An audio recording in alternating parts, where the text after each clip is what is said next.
Fala pessoal, dando início aqui em mais um episódio do meu podcast. Já peço que se inscreva no meu canal, ative as notificações, me sigam, né, em todas as minhas redes, Instagram, Facebook, TikTok.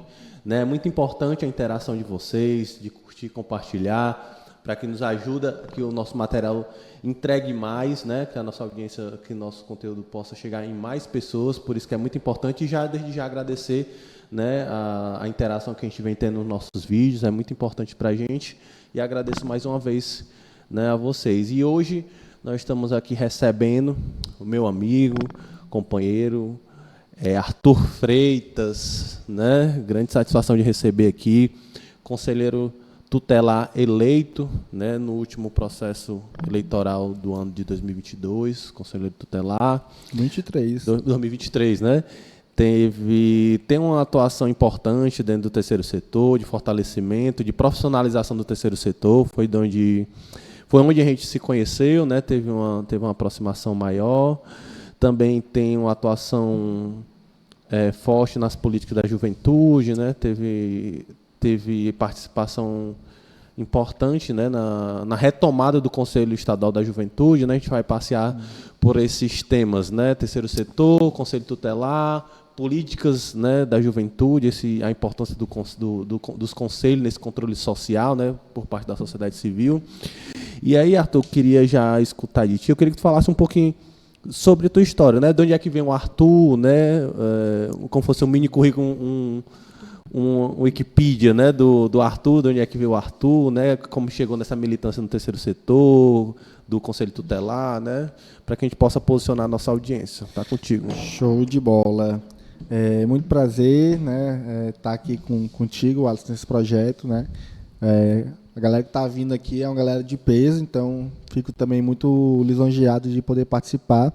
E aqui a ideia hoje também é não somente de uma forma mais espontânea, né, conversar sobre tudo isso que é tudo muito sério, né, que a gente vivencia no dia a dia, nos nossos trabalhos juntos, nas parcerias, no dia a dia com as entidades.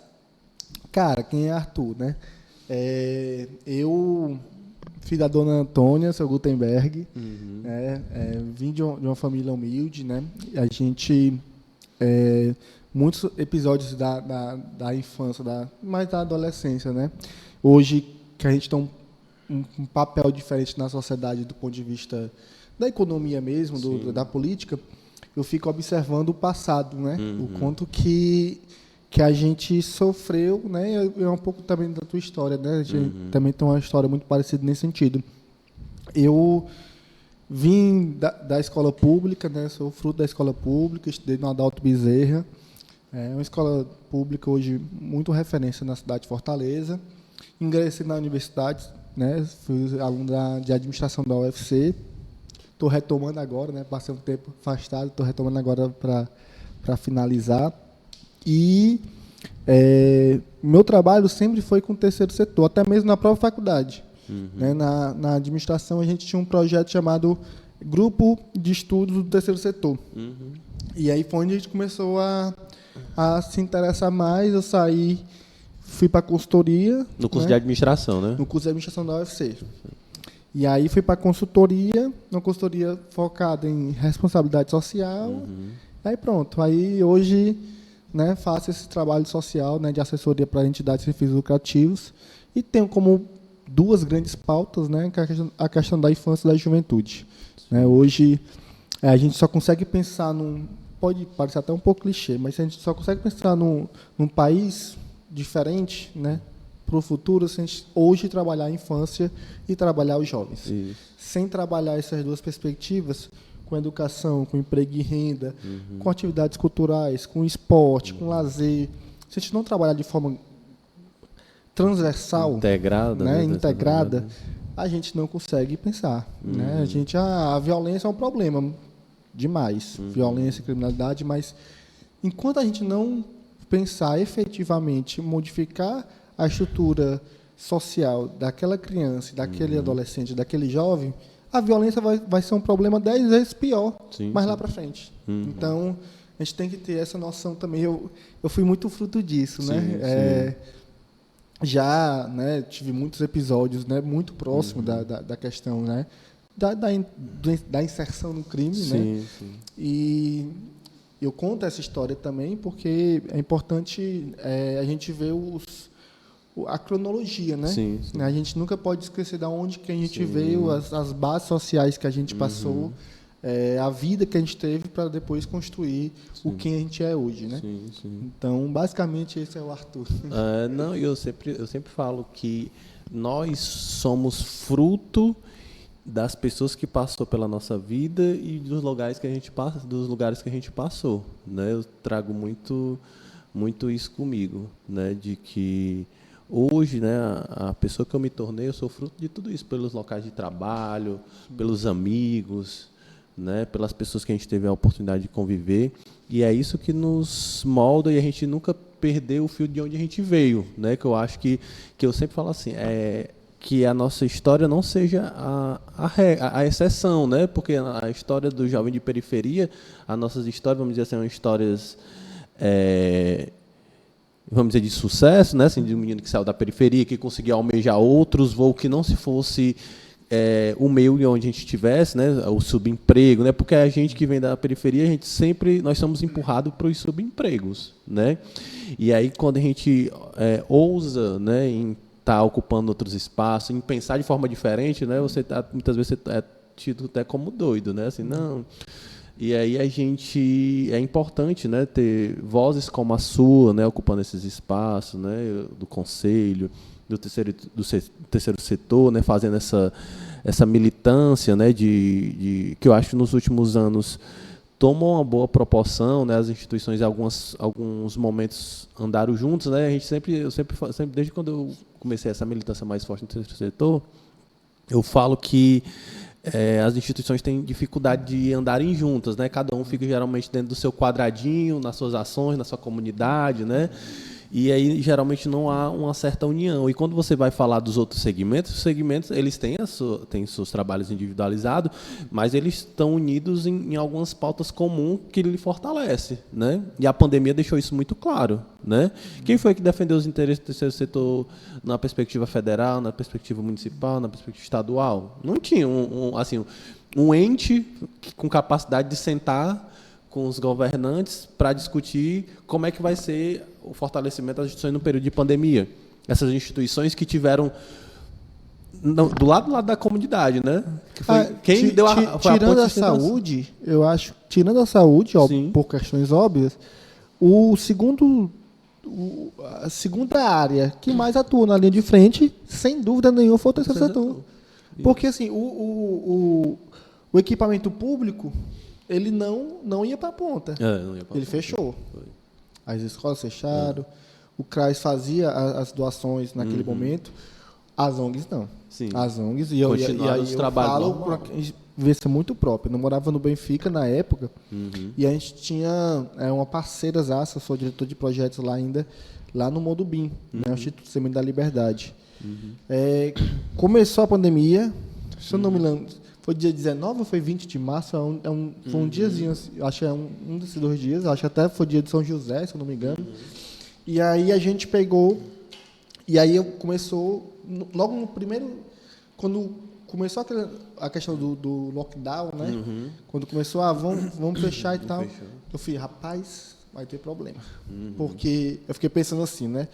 Imagina, se para uma família, né, de classe média alta, tem condição ali de ficar, né, em casa, né, enfim, com equipamentos, enfim, tudo, tem uma reserva financeira, a população de baixa renda vai ser a mais atacada.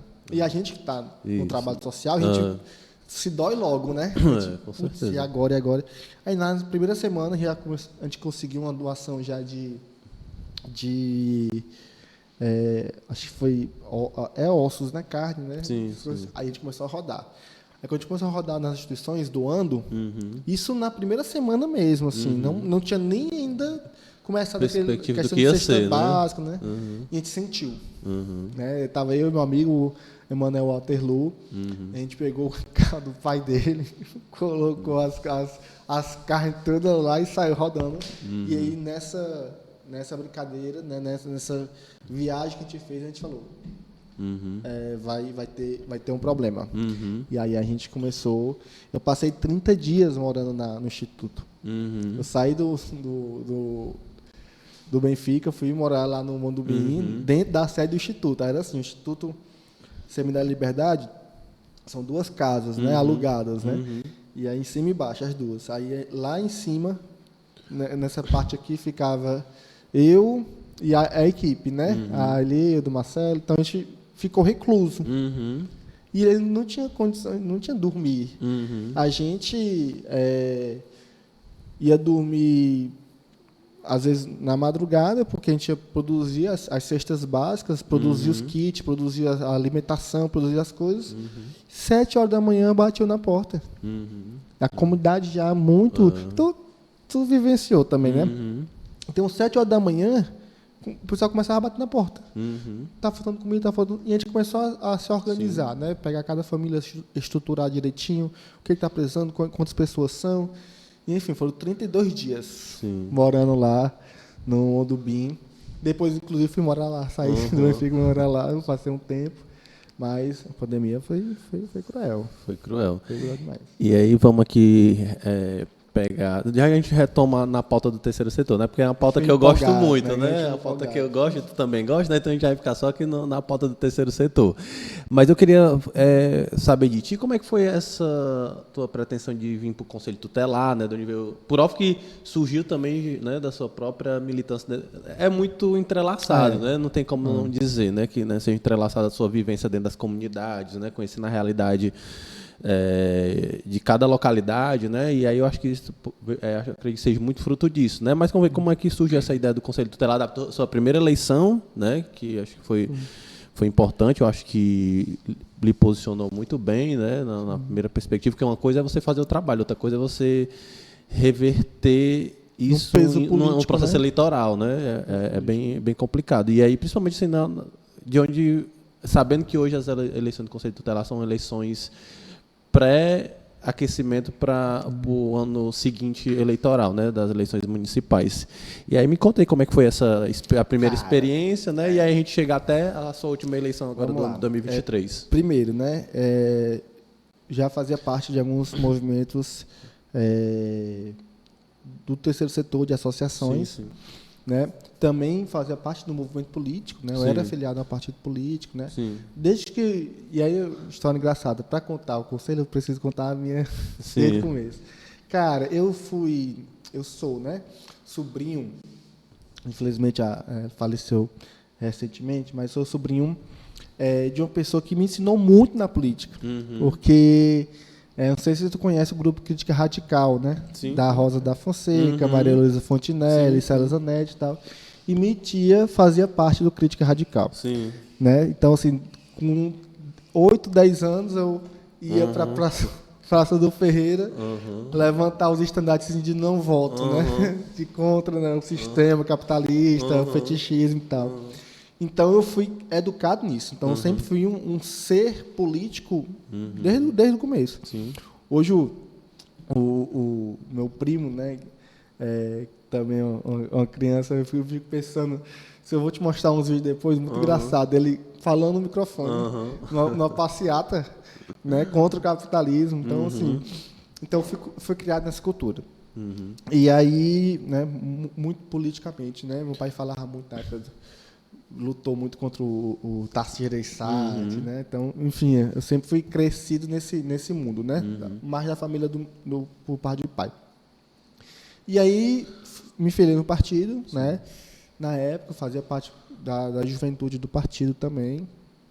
E aí eu botei um negócio na minha cabeça, porque eu ficava observando, né, do trabalho do conselho, alguns gargalos, né, que a gente tinha. E quando eu entrei, eu vi que, na verdade, é uma coisa muito pior, né? Uma coisa é fora, né? Outra coisa é quando você está dentro da estrutura, né? Dentro da estrutura. E aí, eu tinha muita crítica, né? Como a sociedade também tem, né?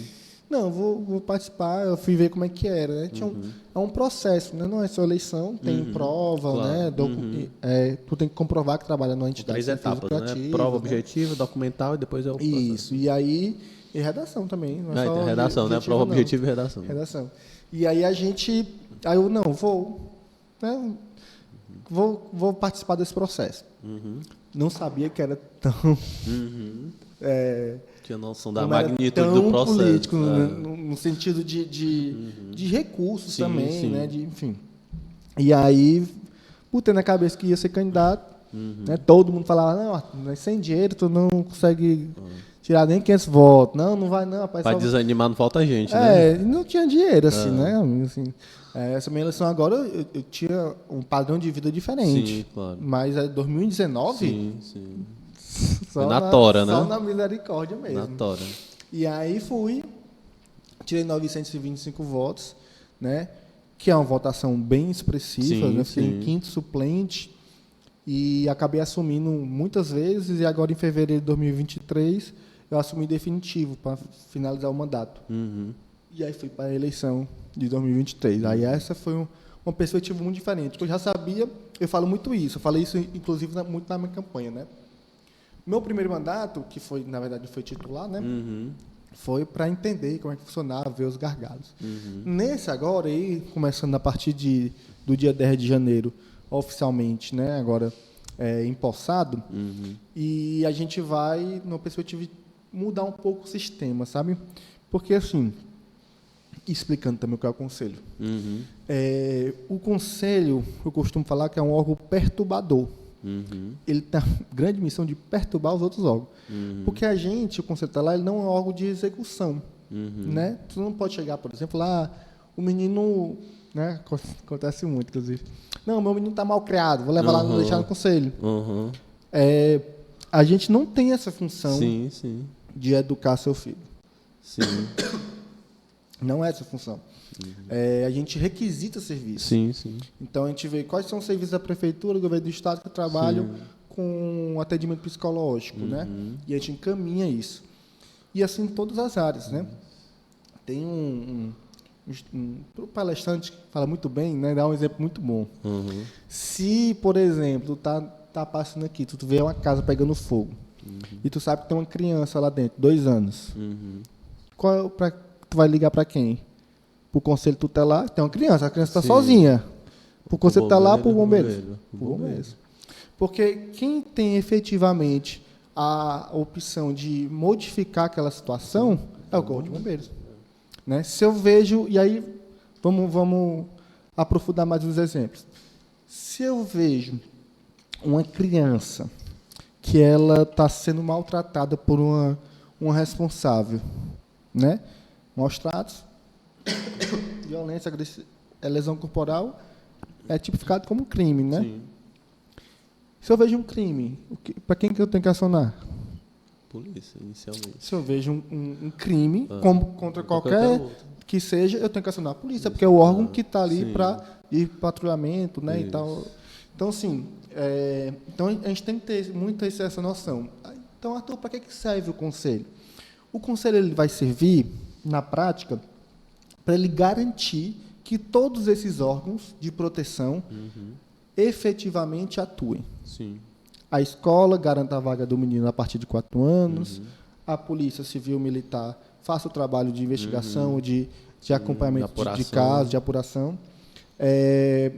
A Defensoria Pública, por exemplo, faça o trabalho de dar assessoria jurídica, né, para as famílias nessa condição. Então, é um órgão perturbador. Em conclusão, né? É um órgão que vai perturbar, para que aqueles direitos sejam garantidos. Não é a gente que executa esse direito. A gente não tem, a gente não é juiz, a gente não é polícia, né? A gente não é professor, não é psicólogo, entendeu? E mesmo se você fosse psicólogo, lá naquela função de conselheiro, você está como conselheiro, você não pode, né, atuar como psicólogo. Acho que foi bem... E eu, assim, eu tenho uma visão assim, a respeito do Conselho Tutelar, que é um Conselho Tutelar, de fato, é um órgão muito importante, né? É o órgão público que tem eles têm o papel fundamental de salvaguardar o Estatuto da Criança e do Adolescente, vamos dizer dessa forma, né? E aí até no artigo 131 do ECA, ele fala exatamente isso, que o Conselho Tutelar é um órgão autônomo, né? Não jurisdicional, né? Não jurisdicional, né? E aí tem esse papel de interlocução com os... Aí tem um momento dos outros artigos que ele vem falando que a União, os estados, né, o município tem esse papel, né, de ter uma atuação integrada junto com o Ministério Público, o Tribunal de Justiça, Defensoria Pública, né? Na busca de salvaguardar os direitos da criança e do adolescente, ao direito do lazer, direito à escola, direito ao transporte, né? Uma série de garantias que traz dentro do Estatuto da Criança e do Adolescente. Né? E aí, Arthur, a partir disso, da tua vivência interna no Conselho Tutelar, quando chega um caso de denúncia, né, vamos dizer assim, de maus-tratos, né, e tudo, qual hoje é o procedimento, né? Uma coisa assim, uma coisa é quando a gente vai ler o Estatuto da Criança e do Adolescente, né? Mas, né, na prática, vamos dizer assim, né? Como é que funciona, assim, bem, não sei se porque assim os casos são muitos, né? Mas assim, como é que geralmente é os procedimentos de forma geral quando chega em caso de denúncia? E também emendando, também eu queria saber assim, como é que é hoje a atuação do Conselho Tutelar dentro das escolas, né? Que às vezes eu conversando com alguns professores, eu percebo que eles relatam assim que não sente essa aproximação dos Conselhos Tutelar. Eu sei que assim, muitas atribuições, né? Às vezes não sei se o corpo de conselheiros ainda não sei se é suficiente para o volume de demandas, né, e tudo, mas eu percebo que alguns professores eu converso, o Conselho Tutelar é um pouco distante, né, e tudo, mas eu sei que a realidade, às vezes você se pega pela realidade, né? Não, vamos lá, algumas polêmicas. Por parte, né? Cara, e eu sou muito defensor disso, falo muito, né, o Conselho Tutelar ele não tem o papel de fazer averiguação de crime, né, nem de apuração. Sim. Não é papel nosso.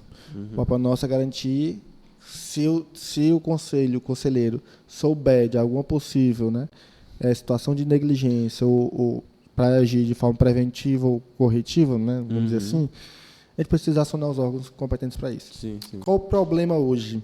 A Alisson e a turma aí que também está acompanhando, né? Nós não temos... parte do Estado, né? Quando eu falo Estado, do Estado mesmo. Sim. Forma macro, né? Governo. Não tem a prioridade absoluta para a criança. Sim. Se a gente pega, por exemplo, a delegacia especializada que a gente tem, né? Que é a DESECA, não tem profissionais suficientes para fazer a averiguação de todos os crimes que tem. Sim. Então, acaba que muitas vezes o conselho, ele atua como estagiário de Polícia Civil, né? Então, por que ele faz isso? Porque ele vai lá investigar se o caso está acontecendo mesmo. Sim. Entendeu? E aí, qual o problema disso? E aí é um debate muito grande. Hoje nós vamos ser 50 conselheiros, vai ser debate grande também sobre isso.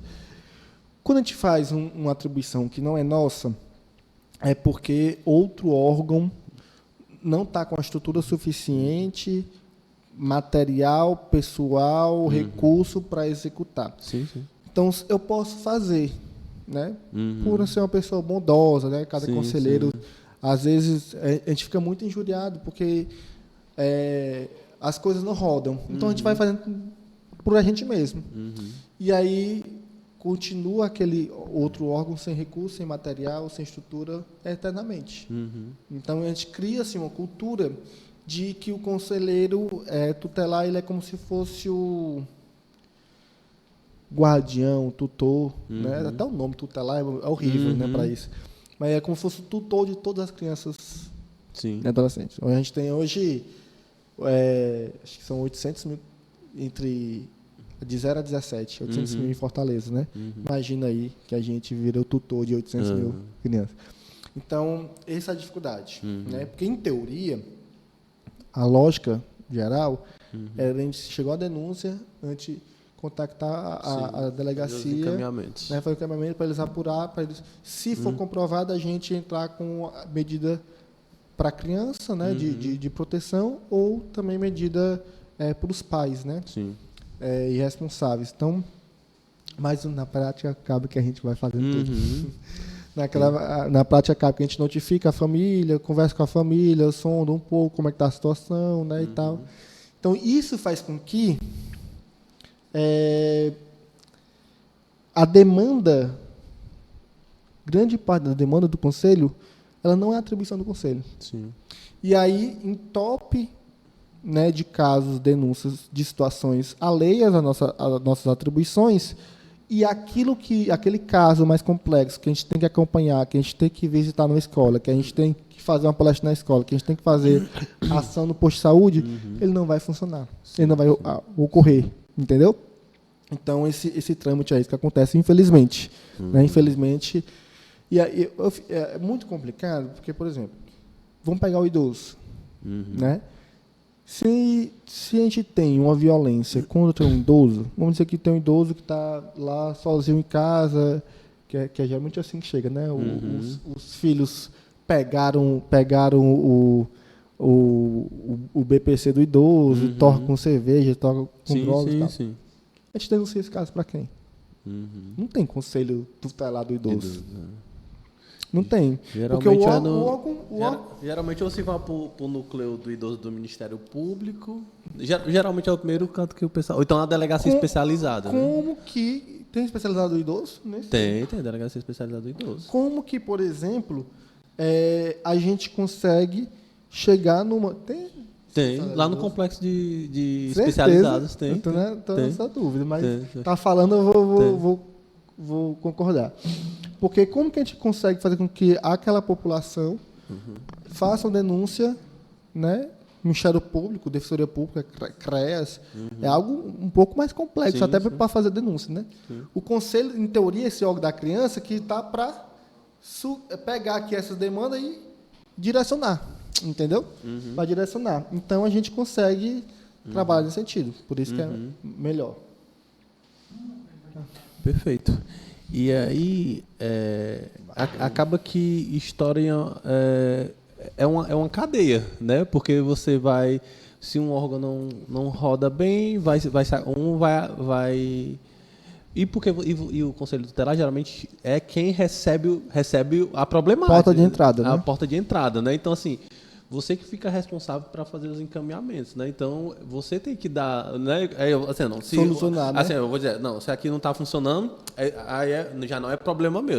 Só que aí as pessoas que estão lá têm a responsabilidade, né? Você é cobrado, né, pelos encaminhamentos, né, pelas apurações. As pessoas esperam a resposta do Conselho Tutelar, né? E aí, só que aí você só percebe isso quando você, para quem está de fora, que não conhece a realidade, né? Mas eu sei que às vezes quando você vai para dentro da estrutura é que você percebe esses gargalos, né, dessa cadeia de trabalho, porque uma cadeia de trabalho com muitas instituições, né, e aí eu sei como é que é difícil você trabalhar, tem algum, né, a dificuldade de você trabalhar nisso. É um peso, e a atuação também do conselheiro, ela é muito louvável. Vou dar um exemplo para você. Sim.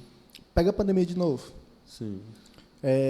Vários profissionais da assistência social, eles estavam, né? Sim. Ficaram reclusos. O conselho lá não parou, não. Sim. Ficou com criança, adolescente em hospital, no meio do boom todo, né? Resolveu os casos, o conselho lá não parou. O conselho lá e pessoa com deficiência, né? E idoso, né? Idoso.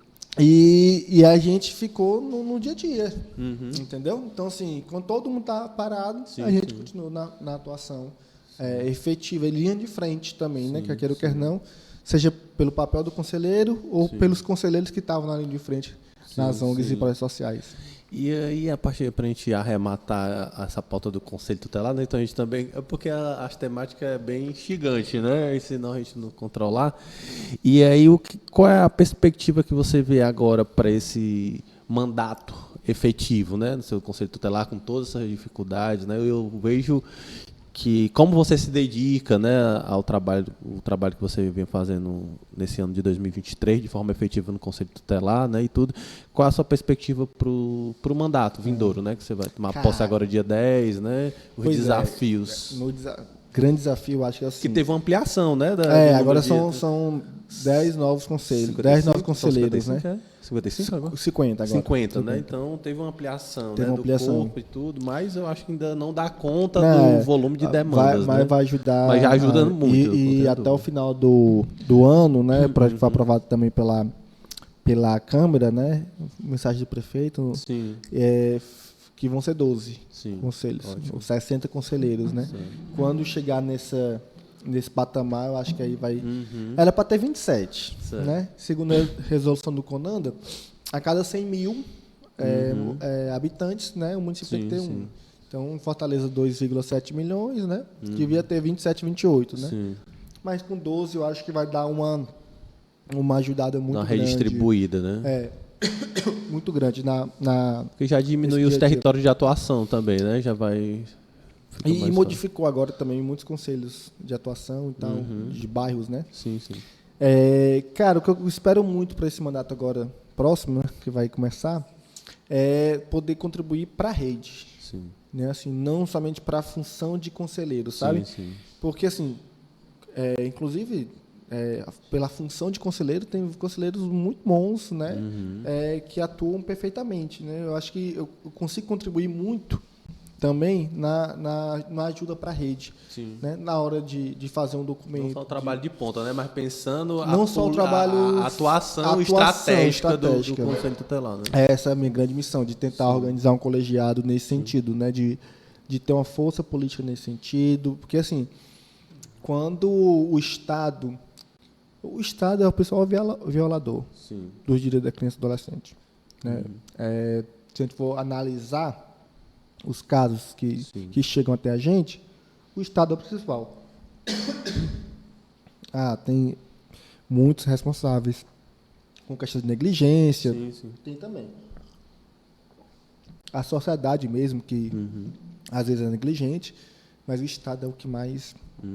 O Estado que não dá a vaga da escola, o Estado que não consegue atender uma criança com autismo, com tratamento especializado, entendeu? Então, no final das contas, o Estado é o principal pecador. E aí a gente tem que bater de frente com o Estado.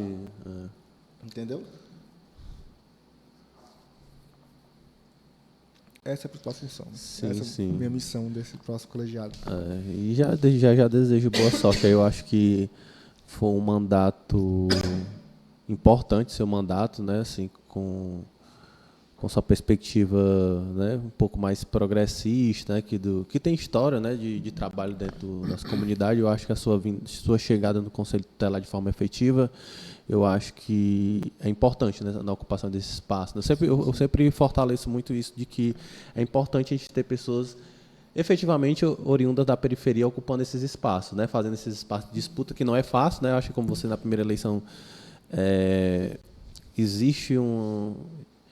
tem uma exigência de uma carga financeira para você vir, né? Só boa vontade não, infelizmente, hoje, na realidade que está posta, né? Na realidade ideal é uma coisa, a realidade posta é outra coisa, né? Mas eu acho que você demonstrou assim que é possível você fazer um trabalho bacana dentro das comunidades, né? De fortalecimento das ações comunitárias, que isso reverbera em outros pontos, né? E eu sei que você tem um trabalho muito bem organizado, né, muito bem sistematizado nesse ponto. Eu percebo que você tem metodologia, vamos dizer assim, né, na sua atuação.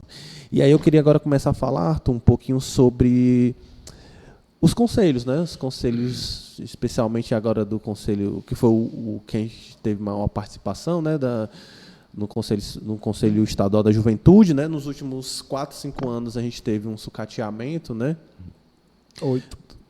8, né? O Conselho da Juventude daqui do estado da Rata tinha muito mais tempo, né? Que estava desativado, né?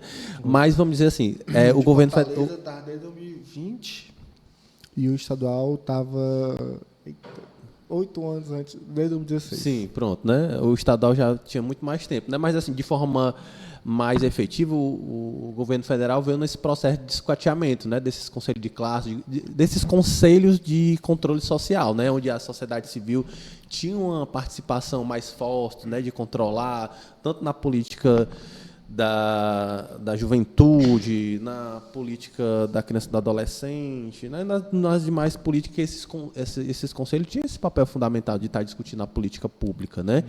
E aí, no ano, foi 2021, não foi? Que foi 22, né? Que teve a eleição do Conselho de Estado da Juventude, a retomada, né, do Conselho de Estado da Juventude. Você teve uma participação importante, né, nesse processo. Eu acompanhei lá e tudo, o dia da eleição e tudo.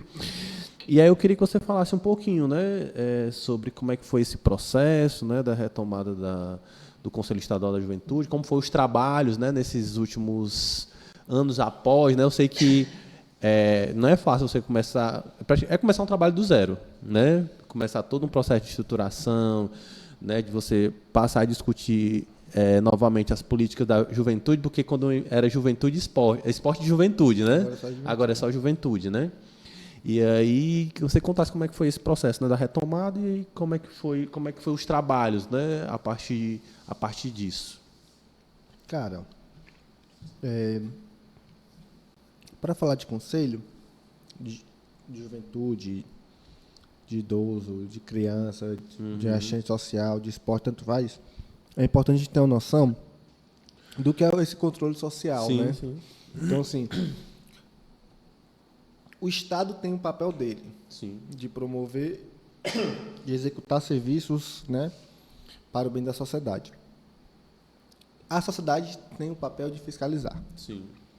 Qual é o principal indicador que a sociedade fiscaliza o trabalho de um prefeito, por exemplo? Qual é o principal indicador que a gente consegue mensurar, muitas vezes, né? A cada 4 anos. É a eleição. Então, se o prefeito ou o governador foi bem, ou o vereador foi bem, ele, em teoria, né, prestar conta nas urnas novamente. Nas urnas, ele vai ser reeleito depois. Se ele foi mal, então a sociedade vai, não queremos mais esse, queremos outra pessoa. Sim, sim. Óbvio que envolve uma série de outros fatores, claro. né? Mas então a sociedade, ela geralmente só faz o controle social a cada 4 anos. Sim. E muitas vezes de forma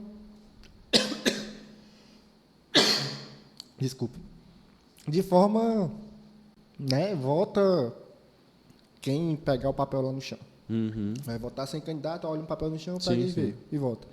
Infelizmente, acontece muito isso ainda. Então, o papel dos conselhos, ele é onde as pessoas, né, da sociedade, eu, você, né, se colocam para fiscalizar, acompanhar, às vezes, até sugerir políticas públicas para aquela determinada área. Então, a juventude passar 8 anos sem conselho estadual foi horrível. Sim. Foi horrível. E o municipal também.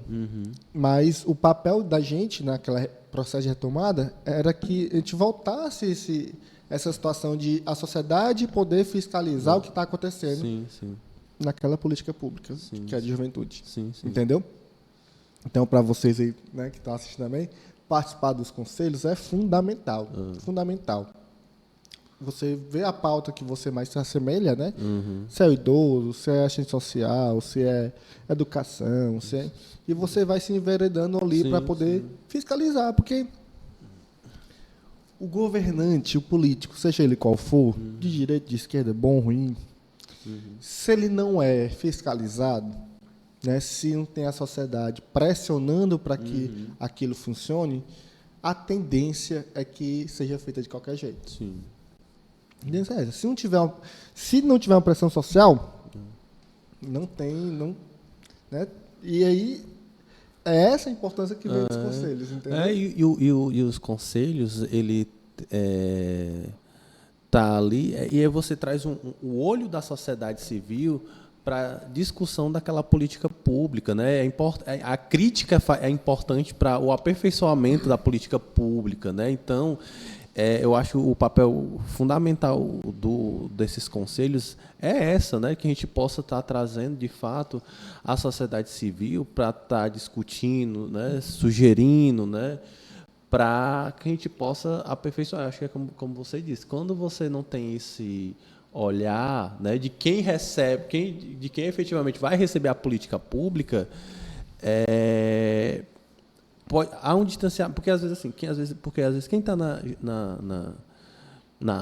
execução dessa política, geralmente a gente sabe que os cargos estratégicos eles são políticos, né? E às vezes muitos deles às vezes não tem nem tá lá pela indicação política, às vezes não tem identificação propriamente dita com a pauta, né? Vamos dizer assim, mas está lá porque às vezes é um bom gestor, né? Uma série de outras coisas. E às vezes quem está ali naquela militância daquela política, que às vezes é quem subsidia a dar um direcionamento melhor na política, seja na política da juventude, na política do trabalho, né?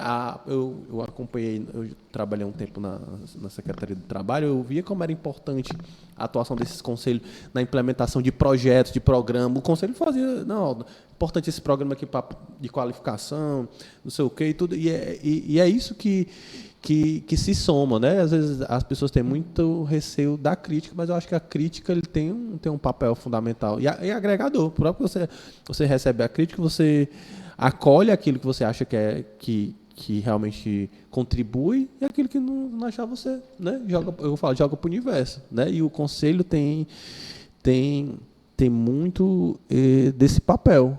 Né? E aí eu queria me dizer como é que foi. Aí depois da implementação, né, de do trabalho, como é que foi os trabalhos após a implementação? Né? Acho que levou um tempinho para a posse ainda? Não, foi rápido. Eu queria só colocar uma coisa antes disso. Sim. Também.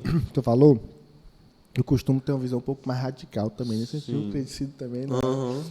Então, assim, eu acho que, independente do cenário, né, ideológico que está à frente, a esquerda, se é a direita, se é centro, se é... O Estado, como sim, ele tem um papel de opressão.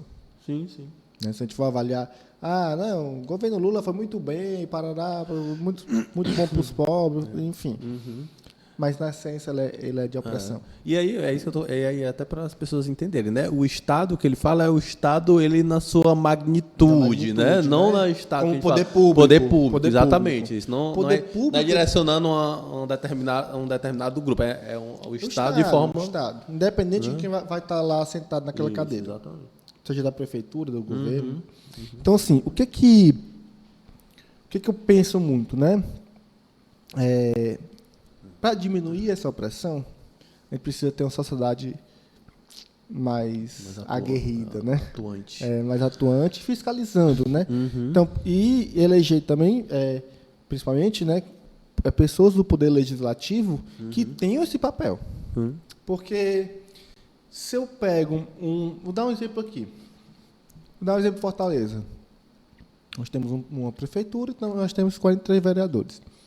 Se os 43 vereadores forem situação à prefeitura, né, foram eleitos pelos grupos políticos da prefeitura, a tendência é que fique tudo mais solto, né? Jogo ali, o que está errado ninguém vai tampar os olhos, tampar os ouvidos.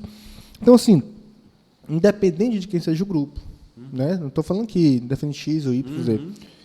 Então, a gente precisa fazer com que a sociedade consiga ter meios de controle social ou, né, fiscalização através do Poder Legislativo, seja vereador ou deputado, que possam ter essa atuação mais firme. Agora, o que muito me entristece muitas vezes, e é por isso que eu falo que o papel do Estado é a opressão. Porque às vezes a gente...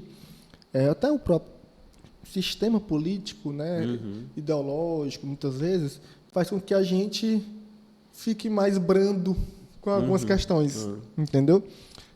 Mas se o meu grupo político está fazendo, eu vou ter que aprender a justificar por que está fazendo.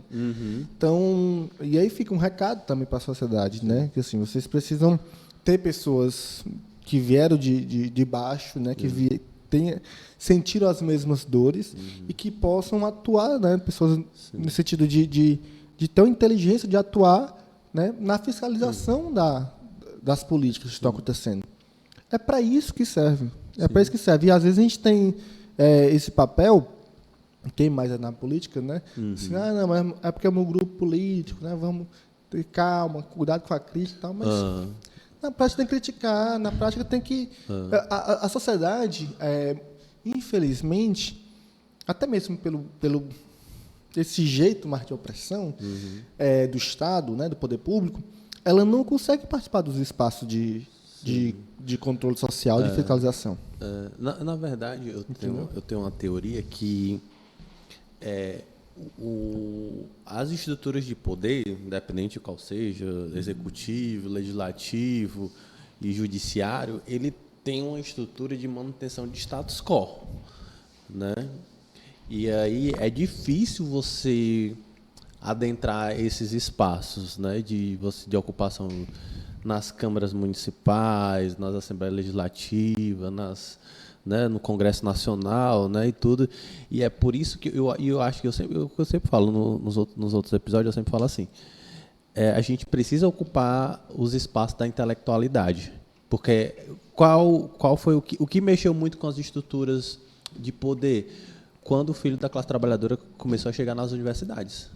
Porque eu sempre falo, a universidade é o berço da nossa intelectualidade e de onde saem as pessoas que dominam o nosso poder, seja nos espaços privados, nas grandes corporações, sejam no poder público. E tem uma cara branca, classe média.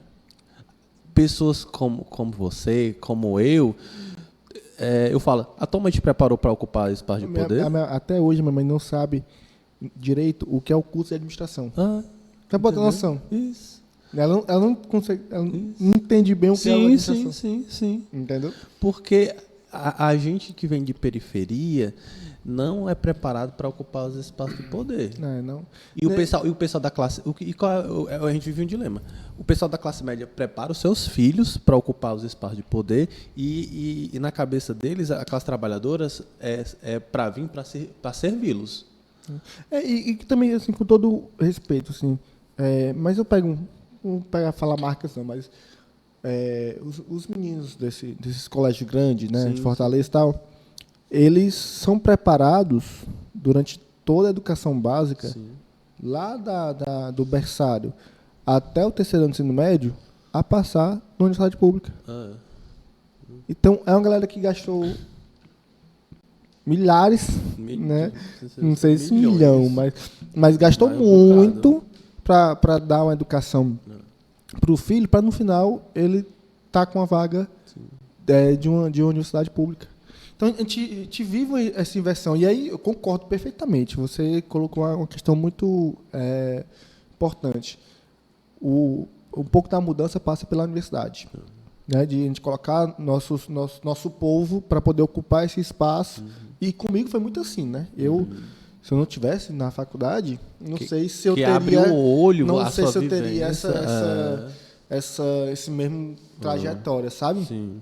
Então, assim, agora para o menino daqui, né, de Santa Maria, né, de Anguruçu, ele entrar para um UFC, para um UES, para um UFCE, é preciso que a gente faça uma trajetória com ele. Lá desde do começo, né, um ano, primeiro, assim, dá um tempinho só para colocar aqui, que legal. Do 0 ao 3 anos, a gente tem que manter ele vivo. Muitas vezes é isso, né? Então a gente tem que garantir alimentação, nutricional, a saúde, aquelas primeiras questões de saúde que aparecem, mantém vivo. Quando vai para 4, aí oficialmente a partir de 4, viu? Para quem está assistindo, a criança tem que estar matriculada e frequentando a escola. Então, quando vai para 4, começa outra perspectiva. Do 4 aos 6 ali, um pouco da formação de caráter, né, educacional, moral, né, vivência em sociedade. Aí começa a aprender a ler, a escrever, né, depois de 7, 10, 11 anos, tem uma estrutura maior nesse sentido, aprender as ciências, aprender... Então, e viver a vida, né?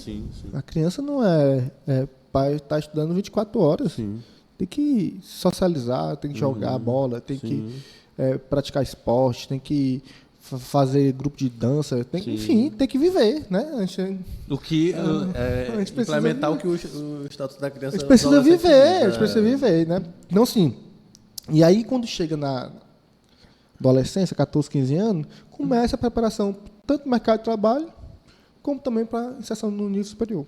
Sim. Então, se a gente tem, e tu sabe que tu vivencia muito a associação nesse sentido, se a gente tem um projeto político, pedagógico, das nossas associações, que trabalha isso daqui, do menino do 0 até 18 anos, ingressar no ensino superior ou no mercado de trabalho, a gente consegue efetivamente fazer a mudança. Sim, sim. Sem isso aqui, não tem como... Agora sim, é um trabalho... de integração das mais diversas políticas públicas que passa pela municipal, pela estadual, né? Para que... Eu sempre falo assim, que nós somos sobreviventes, né? Porque não é fácil você vir da periferia, porque eu falo assim, eu tenho muitos amigos que hoje não estão aqui. Você também nem conta, né? Não estão aqui. E quem garante que não poderia ser eu? Quem garante que podia ser você? A gente não tem garantia nenhuma, porque a gente é fruto daquele meio onde a gente está próximo, é onde a gente vivencia, né? Onde tem aquilo ali está muito próximo da gente, né? E às vezes, como não ser captado por isso, né?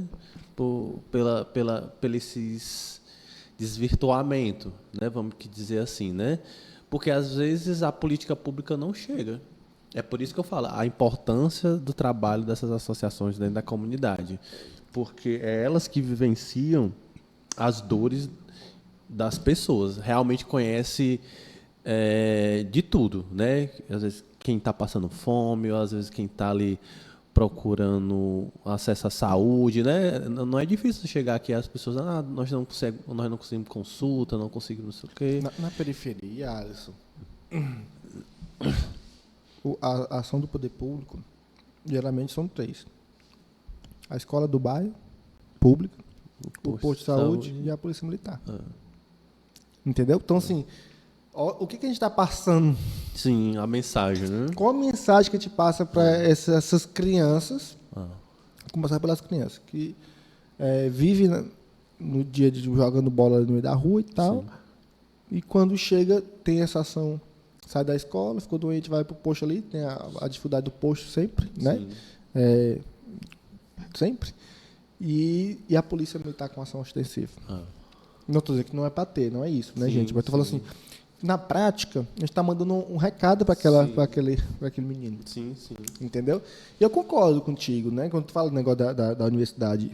Aí eu fiquei refletindo, a gente tem que trabalhar do 0 aos 18 anos. Sim, sim. Entendeu? E não tem, eu falo assim que, assim, não tem nenhum problema, às vezes, assim, porque cada um tem perfis profissionais diferentes, cada um contribui naquilo que quer. Tem gente que quer empreender e é tudo super normal, né, e tudo, mas ainda desconheço qualquer outro instrumento mais efetivo do que a educação como forma transformadora de vida. Eu falo pela minha vida, que foi transformada pela sua, que foi transformada pela educação. Nós somos fruto de quando a política da educação funciona, ela transforma vidas. Isso é muito claro. Importante para que a gente possa estar discutindo. Eu me lembro, assim, eu falo assim, quando eu entrei na universidade, e como eu saí uma outra pessoa, a intelectualidade. No mestrado, eu falo assim, a única pessoa que era de periferia dentro do meu mestrado era eu. Mas, Alisson, deixa eu fazer uma pergunta. A quem serve um povo educado? Um povo que sabe... Não, a quem serve... quem é beneficiado com a população de baixa renda, inteligente, passando no ITA, no IME, não sei o quê, ocupando o espaço da universidade pública, conhecendo seus direitos. Sim, sim. Quem serve? Quem é beneficiado com isso? A classe dominante, de manutenção do status quo. Não. Para eles, eles ficam, né, doidos, né? Sim, incomoda. Então, assim, não tem E a política está nessa classe dominante. Isso. Entendeu? Exato. Então, assim, não é bom para o poder público. Eu estou botando uma visão meio radical. Mas não é bom para o poder público, que está atrelado ali à elite política e econômica, né? Você sabe que não é só a elite política, é a elite política e econômica, né, da sociedade. Não é bom para eles ver um pobre que veio do Santa Maria, menino com o pai foi assassinado, a mãe viveu a vida toda fazendo faxina em casa em casa. Não é bom para esse povo que esse menino entre na universidade. Porque esse menino, essa menina, ele vai conhecer os direitos, ele vai entrar na faculdade, né, de administração, de direito, de engenharia, não sei, ou vai ser um professor, e vai começar a mexer um pouco ali com a estrutura. Porque vai ter outros meninos vão ver, rapaz, não é que dá certo, acho que eu posso também. Quando eu passei no Enem, em 2012, eu tirei nota máxima na redação do Enem. Eu acho que, se eu não me engano, na época eram mais 4, 5 alunos de escola pública, no Ceará todo, que tinham tirado nota máxima. Se eu não me engano, foi mais ou menos isso. E a gente pega vários cursinhos, né? Essas escolas grandes eram doidos, aluno nota 1000, né? Então, a quem serve, né? Esse aluno, o Arthur, por exemplo, o Alice, ser bem sucedido na universidade, no emprego, e tá movimentando um pouco porque aí você mais radical ainda. Permita que o momento. Grande parte, Alisson, do ciclo político hoje, que luta, em teoria, pela baixa renda, né, vamos dizer assim, nesse sentido, é uma brincadeira que eles colocam muitas vezes, não vieram da baixa renda. Nunca viram dificuldade. Nunca viram. Então, tem muita gente que luta por pautas progressistas, né? Vamos defender o pobre está na universidade, o pobre... Mas não teve essa vivência, não. Então, é muito estranho, soa muito estranho para mim. Sendo bem sincero para você, quando os principais representantes do nosso... Da classe econômica, né, da periferia, muitas vezes não vieram da periferia, não vieram dessa classe econômica. Então a gente meio que fala isso, fala algumas críticas nesse sentido, né? Até mesmo para você, eleitor, né, desse ano, né, ano eleitoral, refletir um pouco quem são essas pessoas que está nos representando, né? Que está nos representando. Porque é esse pessoal que vai fiscalizar por você, porque venhamos e convenhamos, né? A pessoa passa o dia trabalhando, sai 5 horas da manhã de casa,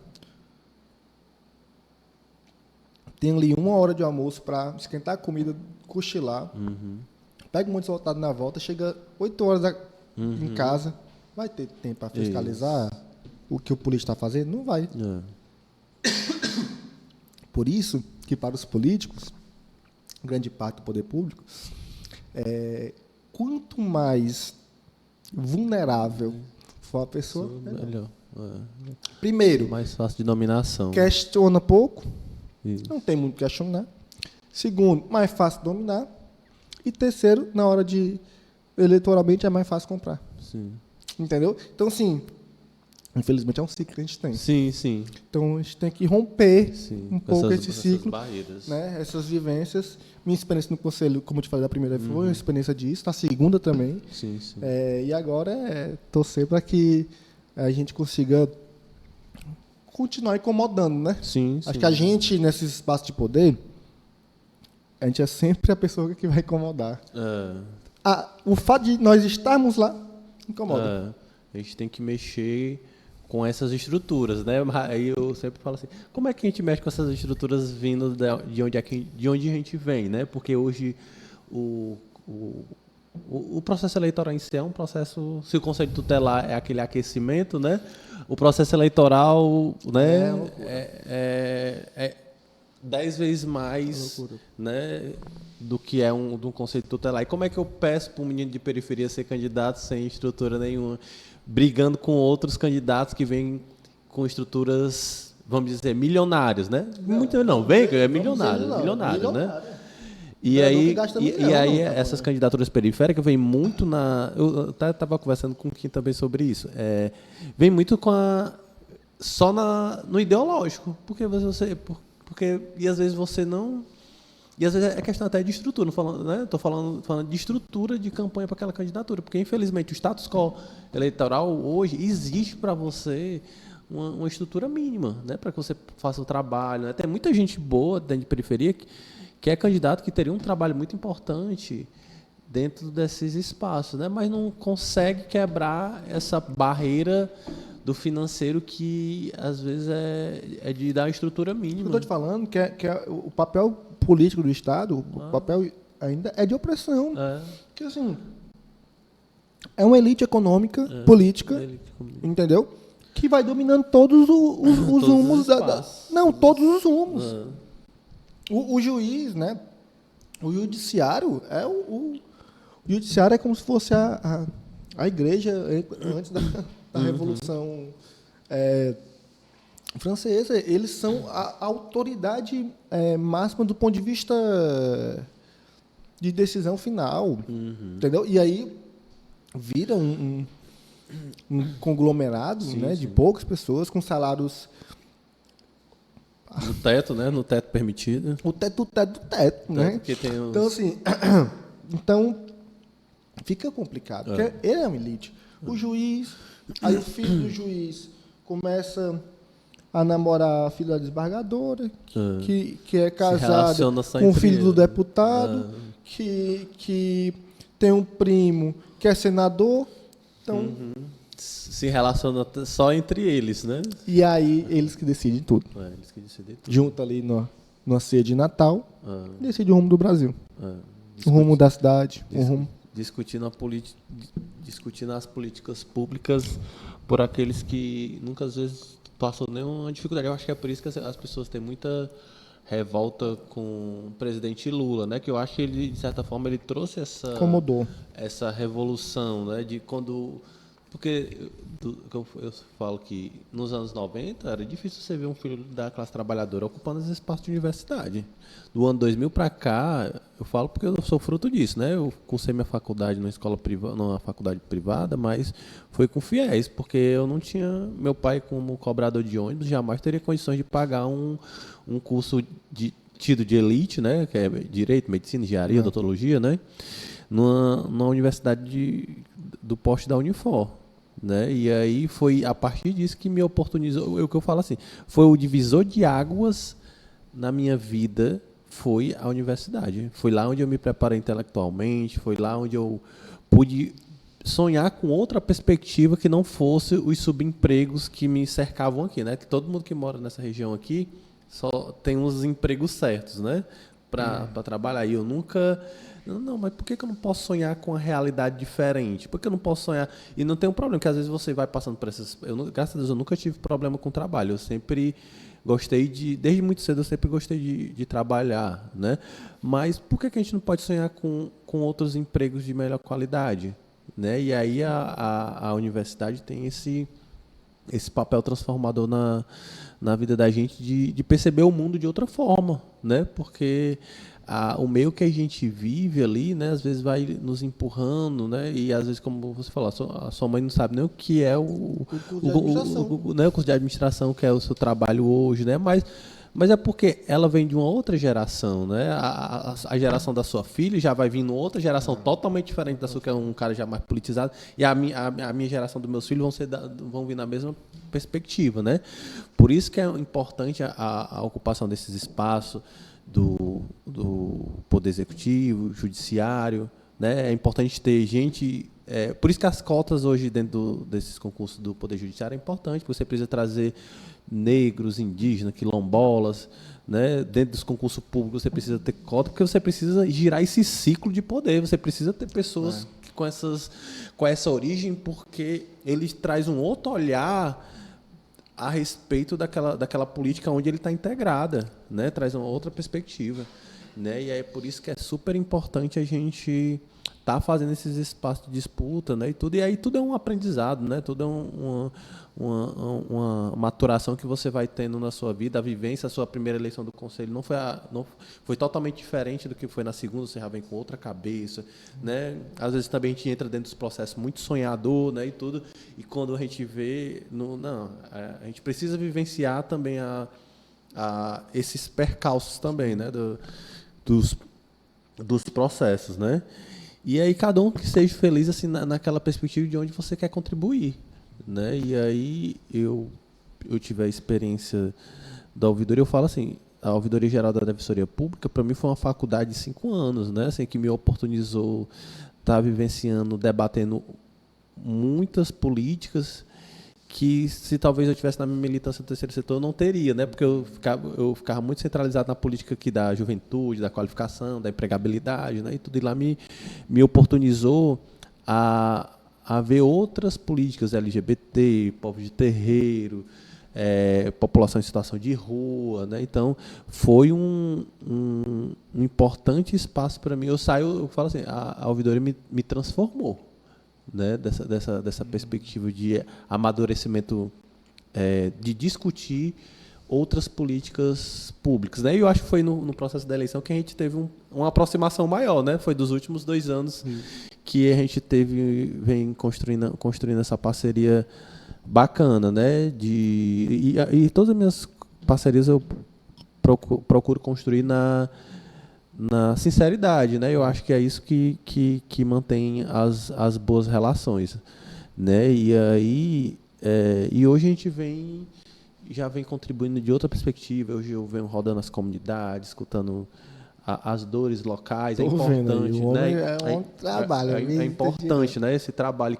E cada localidade. E quando você vai rodando, né, Arthur, você vai vendo assim que os problemas mudam o local, mas os problemas são os mesmos, né? É o problema da saúde, não sei o quê, né? E tudo. E aí a gente precisa.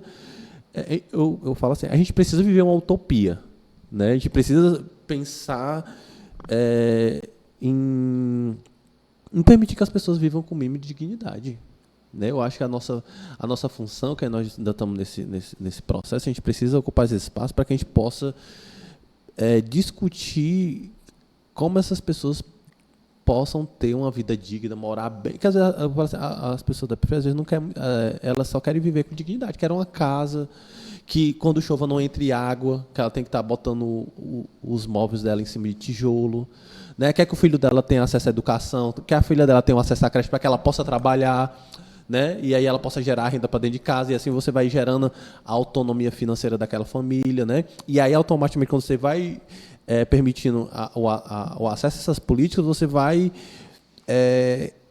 ela vai diminuindo mais o acesso dela à política pública, né? Porque aí a política pública vai tendo acesso a outras pessoas e a outros grupos, né? E aí o Estado tem esse papel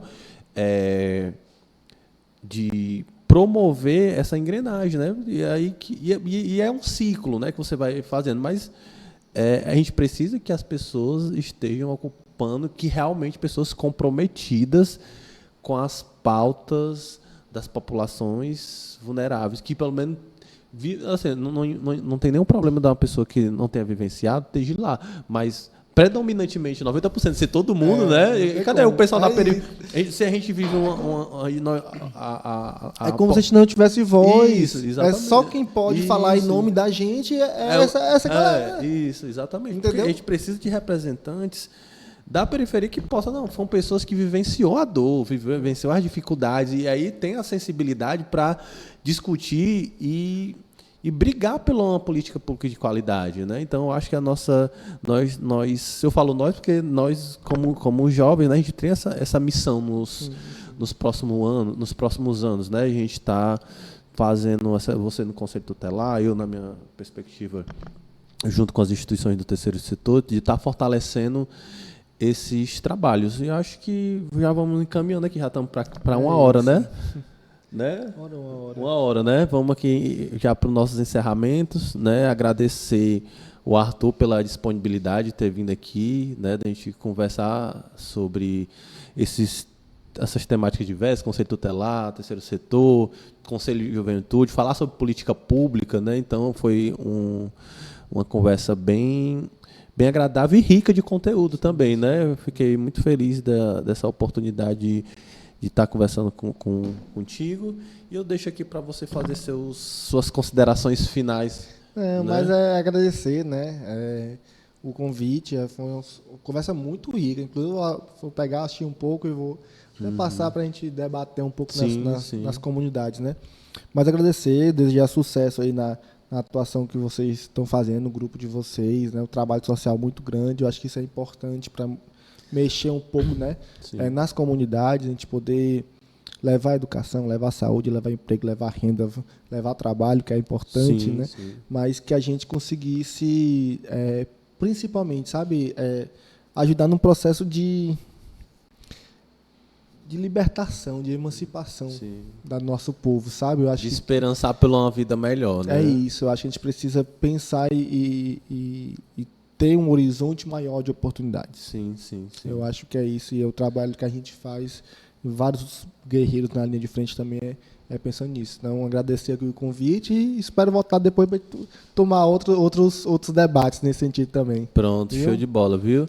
Já reforçar aqui a vocês que se inscrevam no meu canal, ative as notificações, né? Eu vou deixar na descrição do vídeo as redes sociais do Arthur, da Rede Mobilize, né? Também, que é uma instituição que o Arthur, né?